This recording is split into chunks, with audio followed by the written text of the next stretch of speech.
Bonjour et bienvenue sur le podcast Bouli Miracle.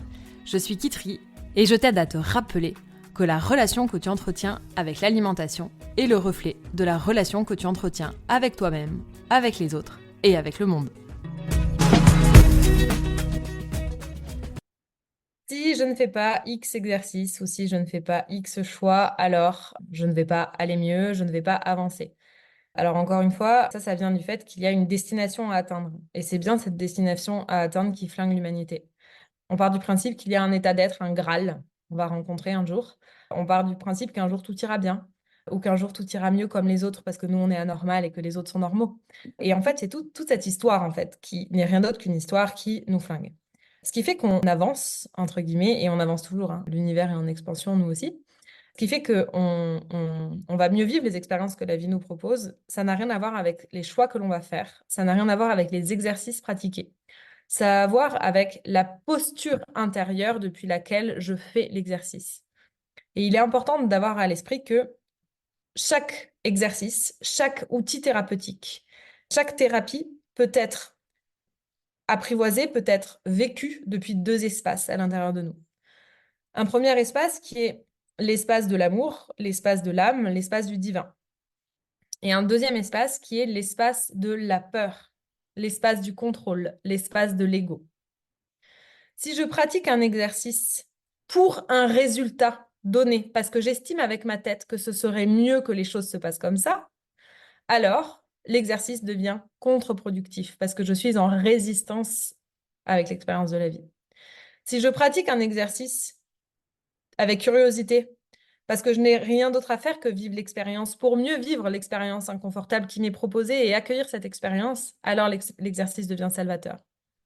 Et bien souvent, on croit que, je vois beaucoup quand je suis curieuse et que je vais sur certains forums pour les troubles alimentaires, etc.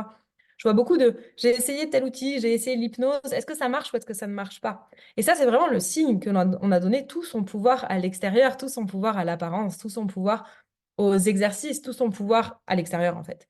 Et en fait, ce qui fait qu'un exercice va fonctionner, entre guillemets, ce qui fait qu'un exercice va faire éclore cet espace d'accueil envers la vie, c'est un écosystème. C'est comme ce qui fait qu'une tomate va pousser. Ce qui fait qu'une tomate va pousser, c'est la graine, la qualité de la graine, la qualité du sol, l'eau, les rayons du soleil. C'est l'écosystème autour de la tomate qui va faire que la tomate pousse. Et c'est exactement pareil avec l'humain et l'environnement des outils et l'environnement des exercices.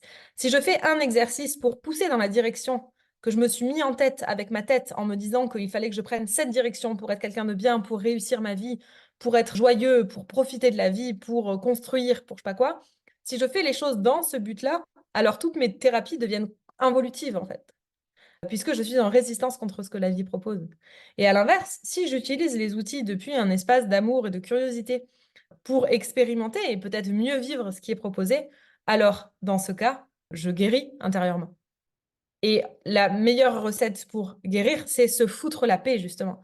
Se foutre la paix avec le faire ou le pas faire, le dire ou le pas dire. On n'en a rien à cirer des exercices qui sont faits. On n'en a rien à cirer de ce qui est dit à vos proches ou ce qui ne l'est pas. Par contre, ce qui compte, c'est depuis quel espace est-ce que je me tais, depuis quel espace est-ce que je dis les choses, depuis quel espace est-ce que je fais cet exercice, ou au contraire, depuis quel espace est-ce que je ne le fais pas. Est-ce que je ne pratique pas cet exercice parce que ça ne m'appelle pas intérieurement, ou est-ce que je ne le pratique pas parce que j'ai peur? Observez-vous avec curiosité. Lorsque vous ne faites pas d'exercice, c'est probablement qu'il y a des choses qui sont encore plus importantes pour vous. Et que ces choses soient plus importantes pour vous, ça peut venir d'un espace de peur ou d'un espace d'accueil, mais en tout cas, ça vaut le coup de l'observer pour apprendre à vous connaître, plutôt que de se blâmer et de se juger et vouloir pousser dans une direction. Si naturellement, vous n'allez pas dans cette direction, c'est bien qu'il y a une raison. C'est bien que inconsciemment, il y a une part de vous, qui est la plus grande part aux commandes, qui freine des cas de fer. Et si elle freine des cas de fer, c'est pour plusieurs raisons. Ça peut être pour des raisons inhérentes à la souffrance. Ça peut aussi être pour des raisons intrinsèques à votre être et à votre évolution. Peut-être que ces exercices ne vous appellent pas intérieurement.